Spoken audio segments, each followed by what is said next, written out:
देश में कोरोना का कहर अब भी जारी है। पिछले 24 घंटे में मिले 3,43,000 से ज्यादा नए मरीज, लेकिन बिहार में घटा पॉजिटिविटी रेट। लॉकडाउन के बीच देश में मनाया जा रहा ईद का जश्न, पीएम नरेंद्र मोदी और सीएम नीतीश कुमार समेत कई नेताओं ने दी मुबारकबाद।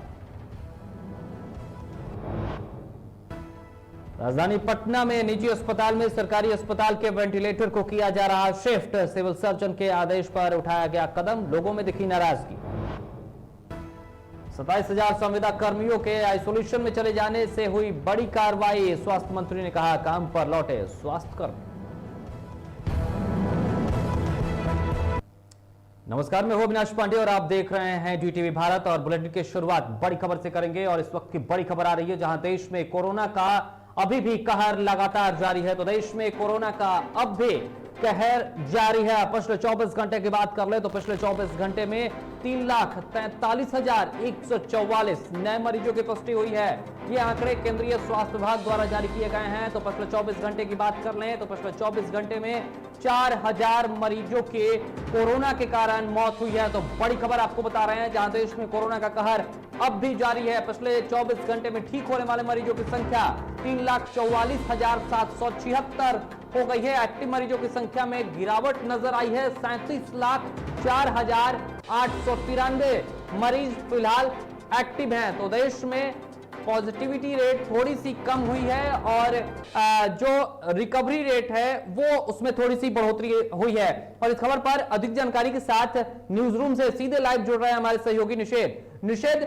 स्थितियां यह है कि देश में भी अब जो नए मरीज मिल रहे हैं उसकी अपेक्षा जो ठीक होने वाले मरीज हैं उनकी संख्या ज्यादा देखने को मिल रही है।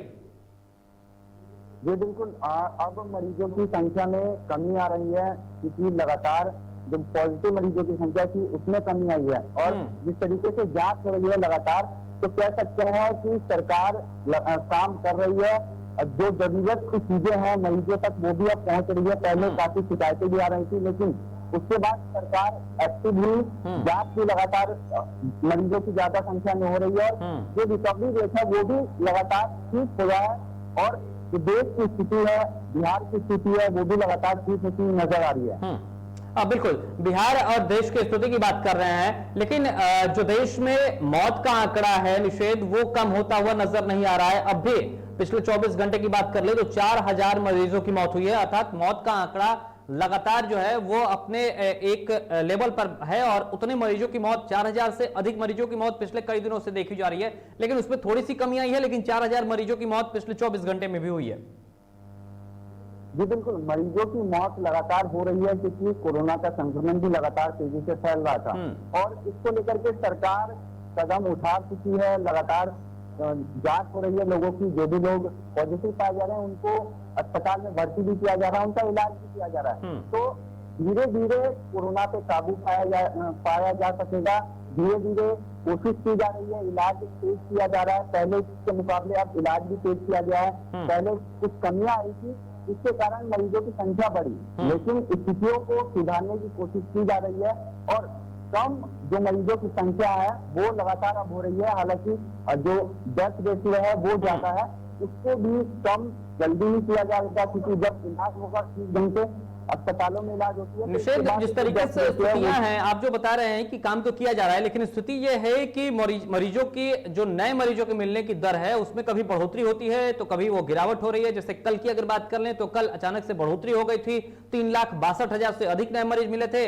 आज की बात कर ले तो आज उसमें थोड़ी सी कमी आई है, 3,43,000 से ज्यादा नए मरीज मिले हैं। तो स्थितियां यह हैं कि कभी बढ़ रहा है कभी घट रहा है। इसको लेकर सरकार किस तरीके से काम कर रही है? एक तो बिहार की अगर हम बात कर ले तो बिहार में लॉकडाउन तो बढ़ाया गया है, उसका असर देखने को मिल रहा है, लेकिन देश में तो इस तरीके से कुछ नजर नहीं आता है क्योंकि देश और केंद्र सरकार ने अभी तक किसी तरीके से लॉकडाउन नहीं किया। बिल्कुल, देखिए स्थितियां लोगों को भी समझने की जरूरत है। स्थितियां तभी ठीक होंगी और सरकार को भी व्यवस्थाओं को और ठीक करने की जरूरत है क्योंकि कई अस्पतालों की जो व्यवस्थाएं हैं वो बदतर है। उन अस्पतालों की व्यवस्थाओं को अगर ठीक किया जाता है कुछ और जरूरी कदम सरकार को उठाने की जरूरत है क्योंकि कई ऐसे अस्पताल भी हैं जो इस वक्त इस कोरोना काल में भी धूल पाक रहे हैं, उसके वेंटिलेटर काम नहीं कर रहे हैं और अस्पतालों में बेड भी खाली पड़े हुए हैं, उनका उपयोग नहीं किया जा रहा है। तो उनका अगर उपयोग किया जाता है तो कहीं ना कहीं स्थितियों को ठीक किया जा सकता है, तो कहीं ना कहीं स्थितियों को बिल्कुल ठीक किया जा सकता है और उस पर कंट्रोल किया जा सकता है। निषेध अब बढ़ रही है हमारे साथ, एक और बड़ी खबर आ रही है और उस बड़ी खबर का रुख करेंगे और उसके बाद निषेध आपसे बात फिर आएंगे। तो बड़ी खबर आपको बता दें, ब्लैक फंगस को लेकर आ रही है। जिस तरीके से बिहार में भी अब ब्लैक फंगस के मामले बढ़ने लगे हैं, खतरा ब्लैक फंगस का भी बिहार में बढ़ता हुआ नजर आ रहा है। पटना में 2 और ब्लैक फंगस के मरीज मिले हैं, तो पटना में मिले हैं ब्लैक फंगस के 2 और मरीज। पटना में अब तक की अगर बात कर ले तो ब्लैक फंगस के कुल 8 मरीज मिल चुके हैं। तो स्थितियां ये हैं, लगातार जो है मरीजों की भी संख्या जो है, ब्लैक फंगस के मरीजों की संख्या लगातार बढ़ती जा रही है। और पटना एम्स में 2, जब माफ कीजिएगा 4, जबकि IGIMS में 2 और रूबन में 2 मरीज भर्ती हैं। और इस खबर पर फिर से अधिक जानकारी के साथ हमारे सहयोगी निषेध हमारे साथ जुड़ेंगे न्यूज रूम से। निषेध, ब्लैक फंगस का भी खतरा अब बढ़ते जा रहा है बिहार में। ब्लैक फंगस का खतरा भी बढ़ रहा है। एक तो कोरोना की मार झेल रहे थे अब तक, और अब ब्लैक फंगस, जो अभी अपडेट हम आपको बता रहे हैं, पटना एम्स में 5 मरीजों की पुष्टि हो गई है। 5 मरीज ब्लैक फंगस से मिल चुके हैं। पटना एम्स में आप 5 बता रहे हैं, हालांकि अब तक कुछ देर पहले निषेध, अब तक कुछ देर पहले ये 4 मरीज थे, अर्थात अभी तुरंत का जो आंकड़ा आ रहा है वो आप बता रहे हैं कि 5 मरीज हो गए। जी बिल्कुल, अभी तुरंत अभी का अपडेट हम बता रहे हैं। अब 9 टोटल मरीज हो चुके हैं, 5 एम्स में, पटना एम्स में, 2 रूबन और 2 IGIMS, टोटल 9 मरीज हैं जिनकी पुष्टि हुई है। और डॉक्टरों का कहना है कि ब्लैक फंगस का इलाज संभव है, लेकिन अगर इसका इंफेक्शन लंग्स तक पहुंचता है तो काफी खतरनाक है। अगर फेस तक रहता है तो इसका इलाज संभव है, इसकी दवाई भी और इलाज लगातार हो रहा है। एक मरीज का अब तक पटना में इलाज भी हुआ है, जल्द ही वो स्वस्थ भी हो जाएगा, डॉक्टरों का यह कहना है। लेकिन अभी भी कई लोगों को जो है इससे, उन लोगों में इसका लक्षण पाया गया और उन लोगों का इलाज पटना में हो रहा है। बिल्कुल, अस्पताल प्रशासन का क्या कुछ कहना है निषेध, किस तरीके से इसको ट्रीट किया जा रहा है, कुछ जानकारी निकलकर सामने आ रही है क्या? जी देखिए, इलाज दवाइयों के जरिए इस ब्लैक फंगस का किया जा रहा है और डॉक्टरों का कहना है कि जो कोरोना के पेशेंट हैं, जो रिकवर हो जा रहे हैं, उनमें ये मामला काफी निकल के सामने आ रहा है। ज्यादा दिनों तक जो कोरोना संक्रमित मरीज हैं, जिनका अस्पतालों में इलाज हो रहा है, लंबे समय तक वो अस्पतालों में रह रहे हैं, उन मरीजों को ज्यादा ये हो रहा है। लंबे समय तक अस्पताल में होने से बीमारी हो रही है, डॉक्टरों का कहना है। और अब तक जिसके लक्षण पाए गए हैं वो सिर्फ पेट से पाए गए हैं बिहार में, और पेट, नाक के पास या आंख के पास अगर ये इंफेक्शन होता है तो इसका इलाज संभव है। कोई कठिनाई नहीं आएगी, परेशानी ज्यादा नहीं आएगी, तकलीफ लोगों को नहीं होगी। लेकिन लंग्स तक अगर पहुंच जाता है तो लोगों को काफी परेशानी होगी, लोग काफी परेशान होंगे। और बिल्कुल, ये दिमाग तक भी जाता है। ये जो फंगस है, ब्लैक फंगस का जो संक्रमण है, ये दिमाग तक जाता है और फिर स्थितियां खराब होती हैं।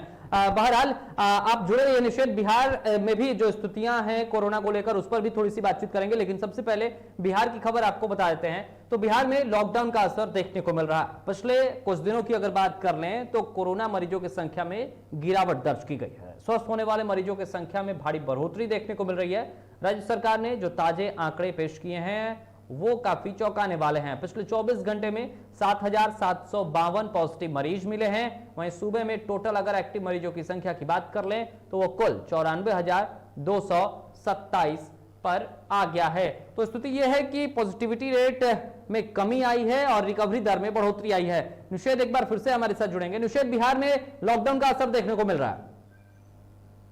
जी बिल्कुल, लॉकडाउन का असर देखने को मिला और इसी को लेकर के बिहार सरकार ने एक बार फिर से लॉकडाउन की जो अवधि है उसको बढ़ा दिया गया है और कई जो नियम और गाइडलाइंस थी इसमें भी बदलाव किया गया है। जैसे कि दुकान खोलने का समय शहरी इलाके में 6 से 10 कर दिया गया है, वही ग्रामीण इलाके में 12 बजे तक ही दुकान खुलेंगी, इसके बाद नहीं खोल सकते हैं। तो और शादी समारोह, शादी जो विवाह हो रहे हैं इस वक्त, उसमें भी बदलाव किया गया। तो कई बदलाव गाइडलाइंस में किए गए और जरूरी कदम था इस वक्त बिहार में लॉकडाउन की अवधि को बढ़ाना, क्योंकि लॉकडाउन का असर बिहार में देखने को मिल रहा है। जो संख्या है मरीजों की उसमें भी कमी आई है और जो लोगों की संख्या सड़कों पे है वो नाम मात्र ही देखने को मिल रही है और प्रशासन एक्टिव है और इसका असर रिकवरी रेट पे भी पड़ रहा है और बिहार की स्थिति कहीं ना कहीं ठीक हो रही है। और ठीक हो रही है, लेकिन निषेध कल आप सड़कों पर थे, सड़कों की स्थिति जो थी इनकम टैक्स चौराहे पर भारी जाम लग गया था। स्थितियां जिस तरीके से थी, जो तस्वीरें थी वो काफी अपने आप में भयावह थी कि लॉकडाउन के बीच में इस तरीके से इतनी संख्या में वहां पर लोगों का इकट्ठा या उस रास्ते से जाना, ये वाकई कहीं ना कहीं प्रशासन की नाकामी दिखाता है कि आखिर इतने लोग सड़क पर कैसे आ गए अचानक से। बिल्कुल, इसको हम प्रशासन की नाकामी भी कह सकते हैं, क्योंकि कल लंबा जाम लग गया था इनकम टैक्स चौराहे पे, और वो जाम क्या महाजाम कहेंगे इसको, क्योंकि लॉकडाउन का वक्त था और उस दौरान इतना लंबा जाम, गाड़ियों का इतना काफिला, कतार से 4 व्हीलर खड़ी थी, बाइक थी, और पुलिस उनको लगातार रोक के पूछ रही थी। और जब चेकिंग करने के लिए पुलिस तक थी वहां पे, तब वहां की स्थिति जो थी वो काफी भयानक थी। लेकिन प्रशासन कुछ देर सुबह का जो वक्त होता है उस दौरान चेकिंग करती है, दोपहर होते होते थोड़ा शांत हो जाता है मामला, और शाम होते होते फिर से चेकिंग बढ़ा दी जाती है। तो ये जो बीच का गैप है, इस दौरान लोग सोचते हैं कि प्रशासन अभी चेक नहीं करेगी, आराम से वो लोग सड़कों पर निकलते हैं। वही चीज कल देखने को मिला, दोपहर के समय ही प्रशासन वहां पे चेकिंग कर रही थी और उस दौरान काफी सारी गाड़ियां वहां पे दिखी। और कहीं ना कहीं ये लोगों की भी लापरवाही है, लोगों को समझने की जरूरत है। लोगों के लिए सरकार जब कोई कदम उठा रही है तो कहीं ना कहीं लोगों को भी सरकार की बात को समझना चाहिए। बिल्कुल, और जिस तरीके से स्थितियां हैं, बातों को समझ के सरकार और तमाम जो लोग हैं वो अपील कर रहे हैं, तो इसको समझने की जरूरत है। और डीटीवी भारत भी आपसे अपील करता है कि कोरोना का खतरा अभी भी है, इसलिए कोरोना गाइडलाइन का पालन करें। फिलहाल तमाम जानकारियों के लिए निषेध आपका बहुत बहुत धन्यवाद। तो ये थे हमारे सहयोगी निषेध जो अधिक जानकारी दे रहे थे। बहरहाल बढ़ते हैं अगली खबर की तरफ। इधर बिहार में 25 मई तक लॉकडाउन की घोषणा कर दी गई है। इस बीच में राजधानी पटना के कोतवाली थाने के नजदीक लॉकडाउन के नियमों की धज्जियां भी उड़ाई गई। दरअसल लॉकडाउन के गाइडलाइन के अनुसार राज्य में बारात, जुलूस और बैंड बाजों पर रोक लगाई गई है। बावजूद इसके पटना के कोतवाली थाने के नजदीक बारात और जुलूस निकाली गई, जिसमें बैंड बाजा भी शामिल था।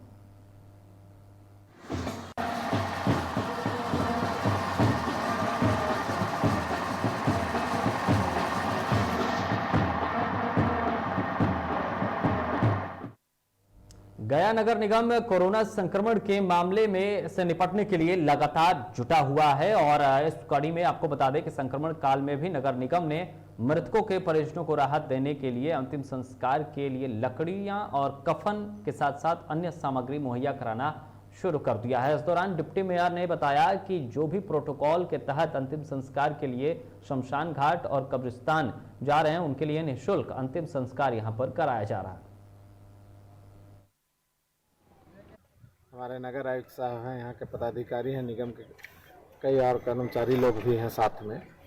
हम लोग निरंतर ये सुन रहे हैं और देख रहे हैं टीवी के माध्यम से कि मानवता है वो तो मर रहा है, लेकिन मानव इंसान जो है मर रहा है, उसके साथ इंसानियत जो मर रहा है, बाप माँ भाई परिवार, किसी का लाश नदी में फेंक दे रहा है, कुछ उधर देखिए तालाब में फेंका हुआ है, न उसका सही काउंटिंग हो रहा है, न मृत्यु उपरांत जो एक बूंद पानी पैठ होना चाहिए, दाह संस्कार होना चाहिए, जो मानव का एक संस्कार है। नहीं तो मानव से बड़े बड़े जानवर, बड़ी बड़ी मछलियां हैं वो। राजधानी पटना में कोरोना संक्रमण के बीच लोग संभलने को तैयार नहीं है। ऐसे में कोरोना संक्रमण से बचाव को लेकर लगाए गए लॉकडाउन के 8वें दिन लोगों की लापरवाही देखने को मिली है। यहां लोगों के बीच में कोरोना का कोई भी भय देखने को नजर नहीं आ रहा है। लोग बेखौफ होकर घूम रहे हैं, तो कई जगह पर प्रशासन की भी ढिलाई नजर आ रही है।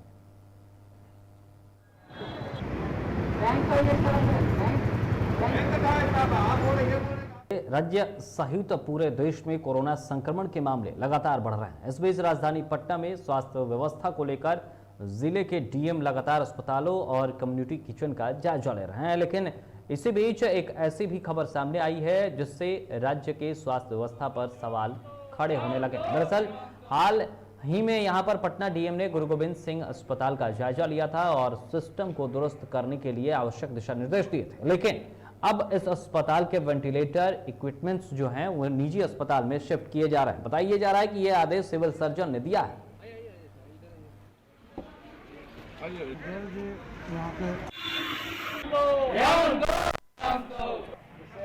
आवाज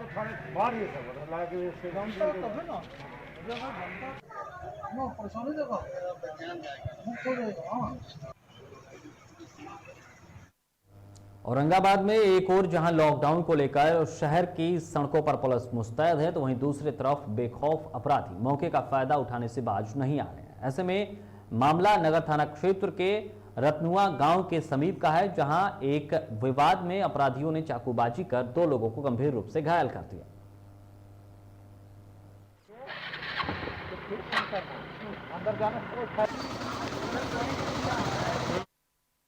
और इधर बिहार राज्य स्वास्थ्य जिस तरीके से संविदा कर्मी हैं, उनके संघ के सचिव ललन सिंह के घर पर पुलिसिया कार्रवाई की गई। बताइए जा रहा है कि राज्य के स्वास्थ्य संविदा कर्मी 2020 से ही कोरोना महामारी की रोकथाम को लेकर फ्रंटलाइन वर्कर्स के रूप में काम कर रहे हैं और इस दौरान कई कर्मियों की मौत भी हो गई, लेकिन उनकी मांगे सरकार नहीं सुन रही है, जिसकी वजह से संविदा कर्मी 12 से 21 मई तक होम क्वारंटाइन में चले गए हैं और इसी वजह से पुलिसिया कार्रवाई की गई। वासियों को हम सरकार से भी अनुरोध करते हैं कि हमने जायज मांगों के लिए हड़ताल किया। अभी मैंने होम आइसोलेशन में है, अभी मेरे घर पे पुलिस और बच्चे और परिवार को धमका रहे हैं। हम कोई क्रिमिनल चोर नहीं है, अपने जायज मांगों के लिए गए हैं। सरकार से भी अनुरोध है, सभी तमाम बिहार के जनता से भी अनुरोध है कि मैं अपने हक के लिए मैंने किया, मैं कोई क्रिमिनल नहीं हूँ, मैं चोर नहीं हूँ, कोई डकैत नहीं हूँ। मुझे अरेस्ट करने के लिए, मेरे परिवार को धमकाने के लिए अभी मेरे आवास पर गया था। पारिवारिक के द्वारा सूचना मिला कि वो बच्चा सबको धमका रहा है। इधर बिहार में हड़ताली स्वास्थ्य कर्मियों को लेकर स्वास्थ्य मंत्री मंगल पांडे ने कहा है कि पहले भी हमने उनसे बात करने की कोशिश की, अभी सेवा की जरूरत है और सरकार उनकी मांगों पर विचार कर रही है। फिलहाल वो काम पर लौटा।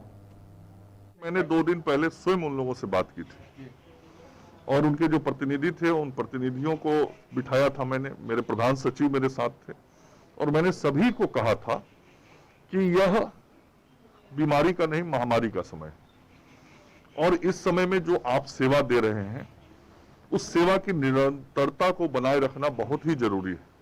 और हम माननीय मुख्यमंत्री जी से आपकी जो भी बात है, आपकी जो भी जायज मांग है, उन मांगों के समर्थन में बात करके जो यथोचित मांगे होंगी उसको हम पूरा भी करेंगे। और रमजान के पावन महीने के बाद मुसलमानों का सबसे बड़ा त्यौहार ईद आज देश भर में मनाया जा रहा है। पिछली बार की तरह इस बार भी लोगों से घरों में रहकर ही पर्व को मनाने की अपील की गई है। वहीं ईद के मौके पर पीएम नरेंद्र मोदी के साथ साथ बिहार के मुख्यमंत्री नीतीश कुमार और तमाम बड़े नेताओं ने बिहारवासियों और देशवासियों को ईद की शुभकामनाएं दी हैं। तो ईद पर्व आज मनाया जा रहा है और इस पर तमाम जो नेता हैं वो लोगों को शुभकामनाएं दे रहे हैं, चाहे वो तेजस्वी यादव हों, राहुल गांधी हों, प्रधानमंत्री नरेंद्र मोदी हो या बिहार के मुख्यमंत्री नीतीश कुमार हों। इसके साथ साथ तमाम अन्य कई बड़े नेताओं ने भी अपने ट्विटर हैंडल के जरिए देशवासियों को और बिहारवासियों को ईद की ढेरों बधाई दी है। इस दौरान नेताओं ने लोगों से अपील की है कि वो अपने घरों में ही रहकर इस पर्व को मनाएं, क्योंकि कोरोना का काल चल रहा है और ऐसे में कोरोना संक्रमण को बढ़ने से रोकने के लिए अपने घरों के अंदर ही ईद पर्व मनाने की अपील नेताओं ने की है।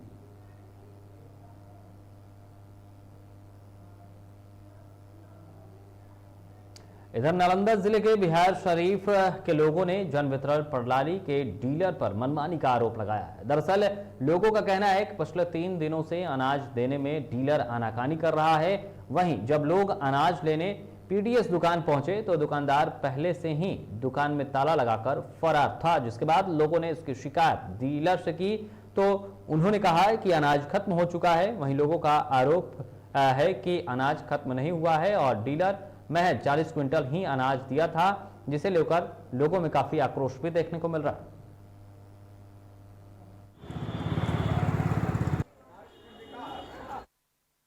पलामू जिले के रहला थाना क्षेत्र में जमीन में एक पुराने विवाद में भतीजे ने चाचा को गोली मार दी है। आपको बता दें कि गोली लगने से उसकी मौत हो गई है। मृतक की उम्र 62 वर्ष बताई जा रही है। जलाने के बाद डेढ़ी थे, पीछे से जाकर गोली मार दी। एक गोली लगा, एक गोली और मारा तो मिस हो गया। वही देखो, विवाद जगह जमीन के पहले ही से चल रहा था। इन लोग मौका देख के, हाँ मौका दे तो मारे। इधर झारखंड के स्वास्थ्य मंत्री बन्ना गुप्ता ने रांची प्रेस क्लब में 40 बेड वाले Birsa Munda covid care multi facilities hospital का उद्घाटन किया है। इस दौरान उन्होंने केंद्र सरकार पर जमकर निशाना साधते हुए कहा कि केंद्र सरकार के ढुलमुल रवैये के कारण आज झारखंड की ऐसी परिस्थिति बन गई है। वहीं उन्होंने राज्य की वर्तमान स्थिति को लेकर कहा कि राज्य में सरकारी और निजी अस्पतालों में पर्याप्त ऑक्सीजन युक्त उपलब्ध है। ऑक्सीजन को पूरे राज्य में जिस तरीके से सर्कुलेट करना है उसके लिए हमको प्रॉब्लम आ रहा है, उस व्यवस्था के लिए प्रॉब्लम आ रहा है। लेकिन केंद्र की सरकार ने साइलोज बनाने के लिए तो अपने दोस्तों को पूरी व्यवस्था सौंप दी थी, लेकिन ये नहीं सोचा कि फर्स्ट फेज के बाद जो है सेकंड फेज आएगा तो सेकंड फेज में ऑक्सीजन मस्ट होगा, तो ऑक्सीजन के लिए प्लांट बनाना चाहिए। झारखंड के गुमला में तेज रफ्तार मालवाहक ट्रक से बचने के प्रयास में पेड़ से टकराकर 23 वर्षीय निरंजन उरांव की मौत हो गई। बताया जा रहा है कि युवक निजी काम को लेकर घर से बाहर निकला था और इसी दौरान घर वापस लौटने के क्रम में यह हादसा हो गया। वहीं पुलिस ने घटनास्थल पर पहुंचकर फिलहाल शव को अपने कब्जे में लेकर पोस्टमार्टम के लिए भेज दिया है।